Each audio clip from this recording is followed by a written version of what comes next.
Like with the Zendo project, every time I volunteer and work at some festival or gathering, I'm like, we need urban manifestations of this, so that not just, that's the harm reduction piece, but what you're talking about is also sort of like psychedelic spiritual sangha. Yes.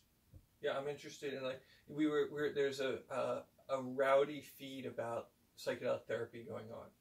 And I'm not a therapist. I'm interested in coaching. Like, I'm interested in the pursuit of psychedelic excellence, right?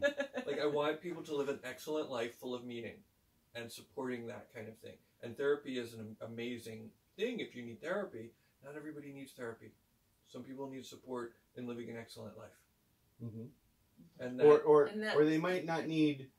They might need something different. Both. They might need something different that is therapeutic for them. They might not need healing from trauma or healing from, what's traditionally thought of as therapy. Right. There might be some different thing they need, but there still might be some therapeutic aspect of that. Well, one of the tensions within the psychedelic community right now is this, and it has to do with the amazing advances in psychedelic science and how psychedelics have been, largely thanks to efforts, organizations like MAPS has supported a lot of this over the years. So MAPS is the Multidisciplinary Association for Psychedelic Study. Yeah. MAPS.org. Look them up. Give them $1.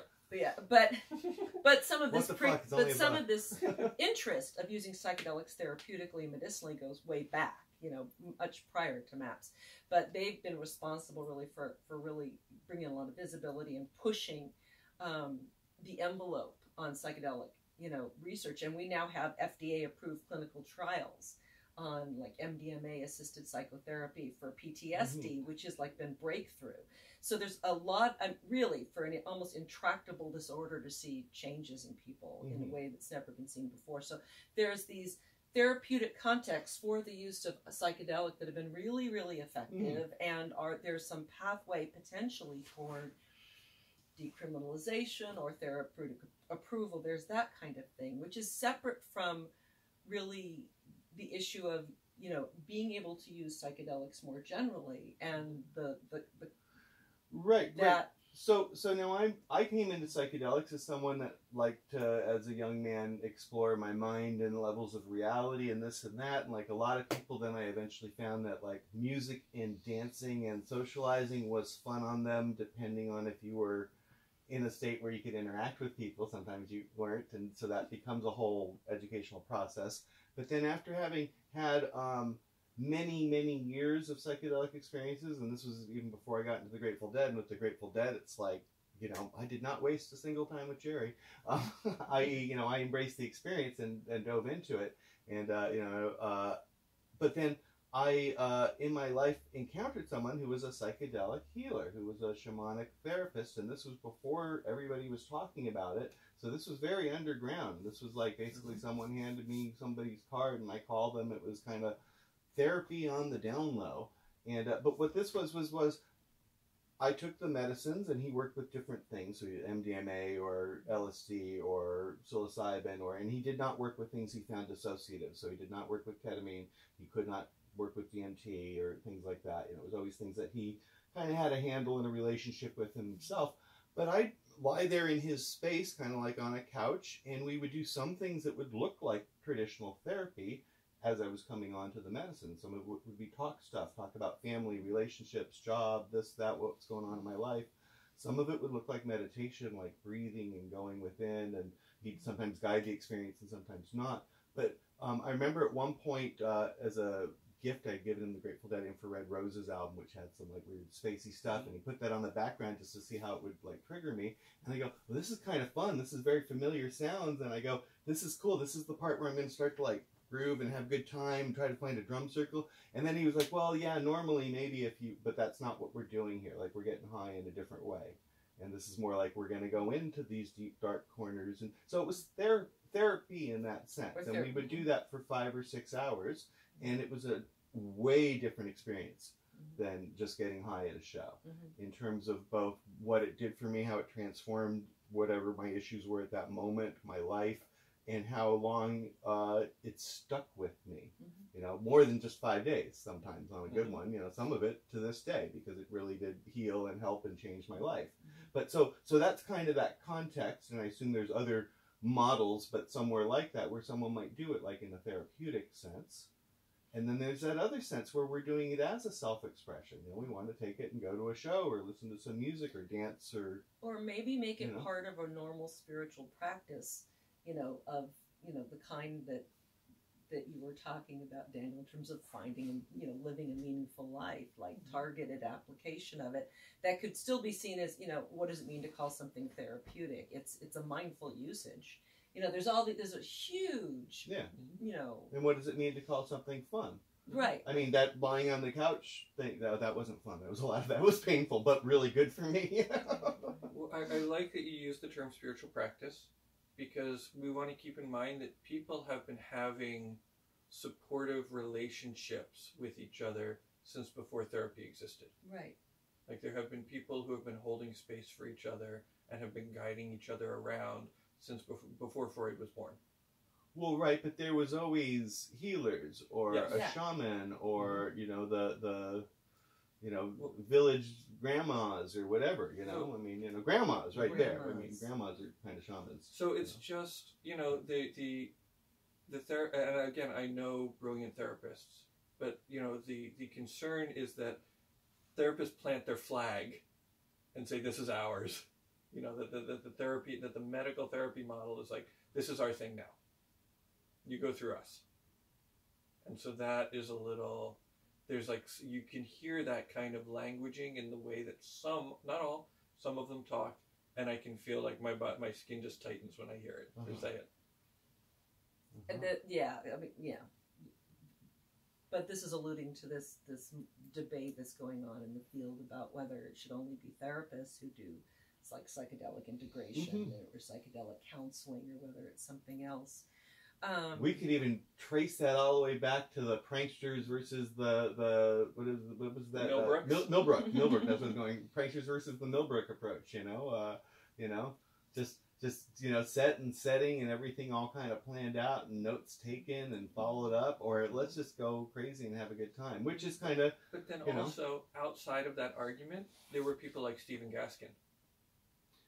Right, there's that deep community, there's that and kind of therapy model, and then there's like the crazy prankster model. But then there was like the intentional community of the farm.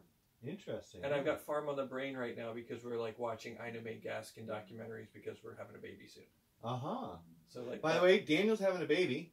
I know he's not really showing that much, but he's like in the 7th month right now. I'm a good 6. Yeah, it's you know, he's really like a very like liberated kind of new modern gender. I don't know. No, I'm being silly here. Him and his like lovely spouse, who's a wonderful woman, is you're expecting. We're expecting. Yeah, that's fantastic. Yeah, it's super sweet.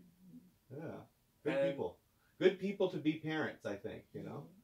Yeah, let's hope. We just had the blessing way yesterday. Like, all of the goddesses came in from all the corners of the state and, you know, did the flower petals and the things that I wasn't really there for it. I just saw the remnants. Yeah. The artifacts.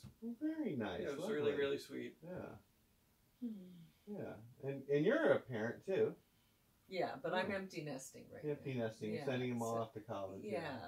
Sending one back and one off. So anyway, look at successful parents, parent to be, and business people, and educators, and authors and stuff, and they do psychedelics, ladies and gentlemen, and they think it's a positive, or have, you know, at one point. I don't know if we're not high right now. I don't think they don't know what I put in my coffee. No. That would be funny. That's going to be the not new, really. The new not show, right now. New show on Deadheadland. I'm actually dosed very... or not dosed? Did I dose my guests? I am totally against I'm giving joking. it to people I without consent. I am too. I'm being. Yeah. I do believe there's a business in Denver who is experimenting with microdosed coffee, with like, you know, like little packets that'll have coffee and like, you know, 1/10 of a gram of psilocybin. Very interesting. But telling people. Well, telling people, right, not just like coffee surprise, That's the value add. Didn't they? See, for my show, that would be funny. Like, we'll do like psychedelic coffee roulette. Like one of the coffees is dosed, and the others aren't. And the audience has to guess which person got the coffee. It's a funny show. That'll be next fall on Deadheadland TV. Well, it's also potentially a long show. Yeah. Well, yeah, that would have to be like a day-long telecast, or we check in regularly.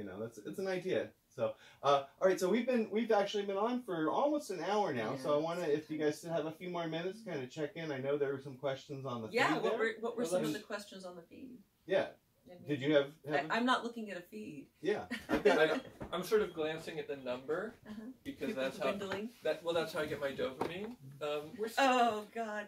I think we've gone from 28 to 20. We're at 24. We're at 24 right now, and this is going to be online for a while. Like real time. Yeah. People seeing if they're getting likes and when. I mean, I don't know. Can you? This will last online. So let's take a few more minutes and do a few questions, and then we'll. That's a different topic. Yeah. You brought it up. So okay. Here's a question. A one-off. I'm curious. For my textbook, it'd be great. I have to look and see if anybody's actually done that research because it's that quick reward. Well, I mean, wouldn't it be nice? I want to hear from you what happens to people's faces when they check their phones, and have various That's an empirical question. Yeah. All right. Study it. Yeah. So, questions from people. Somebody asked about it. Questions. Has anyone heard of psychedelics without drugs? Well, I mean, there's is there an organization? Well, there's like VR experiments, and then there's like holotropic breath work. Stan Groff did a lot of work with. Right, actually, in light stuff, LED, those goggles that's supposed to trigger a psychedelic experience. So different things like that might trigger the experience. My experience with, I like to try things, is that those things work better with people who have at once had a actual psychedelic experience. It's not to encourage people to do nitrous oxide, but it's like nitrous oxide. If you've taken nitrous and you've never tripped, it's just it's a dissociative drug. If you've tripped and then you do nitrous, you go, well, it's a dissociative, but man, does it trigger a flashback, So, not that people should do nitrous. But if that person is asking how to experiment in that way, I would suggest... They just asked if we've heard of it. Finding a holotropic breath worker. Yeah, breath work. Okay. And I'd actually say, in contrast to what Brian said, I think those things can be incredibly powerful and somewhat psychedelic, and a lot of that depends if you're in a group and there's someone who really knows what they're doing guiding you, that the group experience can be so it takes you out of you. Right. And one of the things that's so powerful about psychedelic experiences for people is people feel like they're connecting to something bigger than they are. Mm-hmm. And which is also an experience that people have with awe. If you look at the scientific research done with nature therapy and everything and how beneficial that is, it has to do with breaking you out of just your own little miserable head. So anyway, there's non-drug ways to get into that. Right. And I wasn't discounting that. I guess my opinion was just that if someone's already in a deep way turned on those channels, I mean, even going back, I'm a big Leary fan, going back to Leary's 8-circuit model, like once you've activated those higher circuits, then it's easier to access them. Mm-hmm. So, absolutely. All right, another question, and you guys have people online, the 25 people still there. If you have any questions, we have a few more minutes for questions. Someone asked, is it okay to eat shrooms if on antidepressants? I don't know if we could really advise on that, but, I don't feel comfortable giving advice. Yeah, we're can't really give you expert advice on that. That's a personal call. Check with your physician. Yes. Personal question. Do a lot of research on things like that. And there's everything interacts differently. There's a really good resource online. I wish I had the URL in mind, but it's from TRIPS. It's a big grid on drug interactions. If you put into Google drug interaction table, it's this really huge matrix that's been put together on drug interactions, and I think it might. Really, just put that as a search term. Okay, and any of these things... Erowid is also a really great resource. EROWID has a lot of first-hand reports. They publish reports. Erowid is great. I'm going to see if I can find that link. Right, and a lot of the stuff, too, we can post on because that's one of the things with the stream is this video will be there after we're done with the live broadcast, so we can post all the links there. The drug interaction grid is great. Let me see if I can get it up. All right. Here's somebody's interesting story. They talked about someone that was colorblind, and that after psychedelic experience, they suddenly could see green. And they couldn't see that's green previously. And does anybody know anything about microdosing research in those directions? Well, with microdosing, James Fadiman, who wrote the Psychedelic Explorer's Guide, and he has a microdosing protocol with LSD primarily. And he suggests people who are blue-green colorblind do not do the microdosing study. Blue-green's pretty rare. Red-green's the most common. I never heard Interesting. But not do the study, not saying that it's that bad, but it's just hard for him in the study in some way? Or? They often report some unpleasant side effects, and I think they might be either headaches or eye flashes. Well, and it's interesting, too, because, if you've ever had persistence of trails after a trip, and I know, I think we all just kind of integrate that stuff, but maybe you see trails anyways, and the psychedelics just makes you aware of them, and normally you filter out that kind of stuff. I'm not sure. I've had various concepts around there, but that's sometimes Aldous Huxley idea of the mind as a reducing valve. Right, and that also the and clean the doors of perception, etc. But that that I know there's that concept out there that came out of the rave culture, the serotonin syndrome, where somebody kind of has like a response to, and I think it also relates to sometimes like a Kundalini response, where someone is just kind of stuck in like a trip state long after the medicine has left their system, and that's where they might still be having some like visual stimulus. I mean, we won't be getting tangential on this, but that's just where people are stuck seeing shit. So maybe those people are more prone to that kind of response or reaction. Entirely possible. Anyways. All right. I'm having trouble finding this. We'll find that. Is there any other? Oh, okay. Someone wants to know: is anyone on shrooms now? Not in this room, but in the world. Chances are, tens of thousands of people. That's the interesting thing about shrooms is that where you compare it to like the cannabis market, where people can consume massive amounts of cannabis and it's hard to grow, right? It takes months and lots of equipment. Whereas it's really easy to grow more mushrooms than you could ever eat in your life. Right. And very inexpensive. Well, that's a good thing too. And other things that grow well too. I mean, you can grow lots of stuff. There's lots of DMT producing things. There's salvia. There's all sorts of stuff that like really. I used to know somebody that grew salvia in their backyard. Once you start growing it and you realize how powerful it is, it's like way more than you're ever going to use. Yeah. So, all right, so didn't have a whole lot more questions there, and so let's kind of just wrap up and talk about, like, once again, the conference. So the conference, you can sign up. It's psychedelicsummit.com. Psilocybin. Psilocybinsummit.com/DHL. Psilocybinsummit.com/DHL will automatically get you the Deadheadland discounted price. When you purchase the full summit, you get to see all these videos. Forever. And you have access to the forum. We built a forum. So there'll be a forum for people to discuss. So if you have deeper questions, if you have questions specifically for one of the presenters. I thought it's important that we are able to have these kinds of conversations not on Facebook. Yeah. So I built everybody a forum. That makes a lot of sense. I mean, I surrender to Facebook because it's where the audience is at the moment, but that's always been my goal, is to build more stuff outside of Facebook. I used to hate AOL because it was such a contained little Disneyland, for lack of a better metaphor. And then I realized, I got sucked into a bigger Disneyland because that's all Facebook is, and that the internet really should be a much wider world web, than just the Facebook universe. And there's nothing wrong with the Facebook platform. It's just other platforms are good for other things too. Right. Well, I mean, there's pros and cons to everything. Yeah. I don't want to say there's nothing wrong with it and have somebody yell at me. Well, there's plenty wrong with it, but yeah, Facebook is to be used when it's. I mean, like I say, we're on Facebook right now. I'm still using it, but I'm trying my best to get y'all to go to deadheadland.com more and more often. And but then the Friday event's live. So Friday's live. People can come in person. Yeah, and they can participate online, right? It will be streamed. It will be streamed. So where is it Friday? It's in Oakland, 3007 Telegraph in Oakland. And what time? It's 6 o'clock or 6:30. It's 6:30. Well, doors at like 6. So do we need to buy tickets for this ahead of time? You'll save $5. You save $5 if you buy your tickets ahead of time. And then you're guaranteed. Because we do have we're not quite at capacity yet. Okay. We're at about 60%. Oh, so it's about 60%. So after this video, you guys are going to sell out. You guys, if you want to go to this thing Friday live with Erika. And that's until 9:30. And then from 10 to 2, there's an event called Afterglow.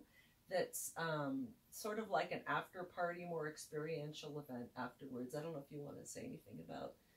We're having a cacao ceremonialist and about 3 or 4 hours of singing bowls, and some intention setting, and some various, a chance to practice the meditations and things of that nature. Okay. So the initial event, you'll be doing the guided meditation. With Catherine, yeah. And so what should they bring anything, something to sit on? There will be chairs, but if you're coming and you have a cushion and it would like to sit on that instead, I recommend that you bring it. I don't think we're going to have any cushions. We'll just have some chairs. Yeah. We'll have, there'll be some out for afterglow and things like that. Yeah, but if people want to come to that, they should probably bring their yoga mats and their cozy things and, a blanket. Yeah. Okay. And so we'll post links, but for right now, where do people, for the Friday event, where would they find the information for that? That's if you go to Psilocybin Summit, there's a link that says live events. Okay. So psilocybinsummit.com.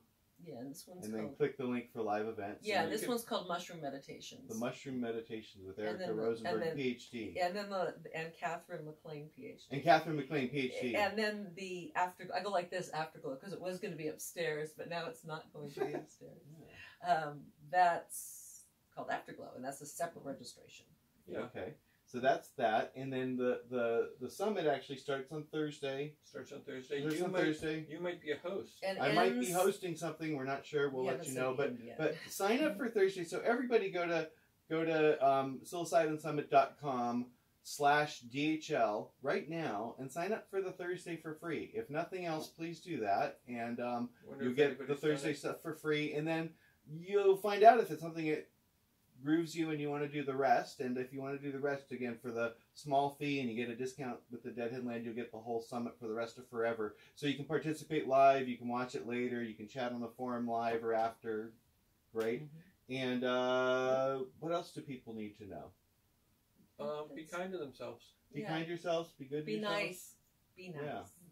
Be happy. Be nice to other people. We're all here together. Make sure your feet aren't too cold. Keep your feet warm, drink water. Always remember to stay in your own movie. Yeah. That's my favorite. Stay in your own movie, yeah.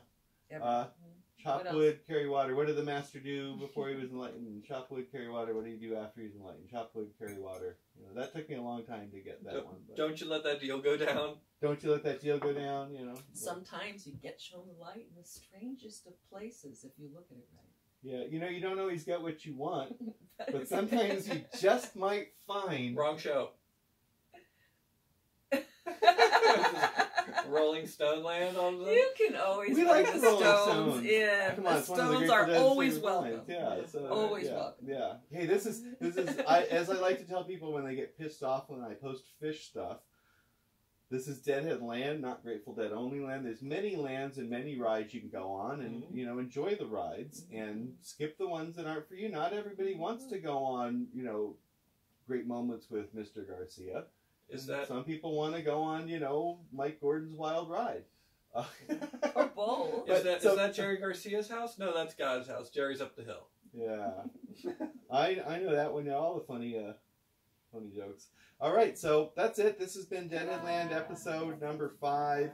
All the things we've talked about, we're going to go post links in the comments. This video will continue to live on Deadheadland Facebook, like all of the videos do. If you've ever enjoyed any of the streams or interviews or things that we've done, they're all there on the Deadheadland Facebook page for you to watch.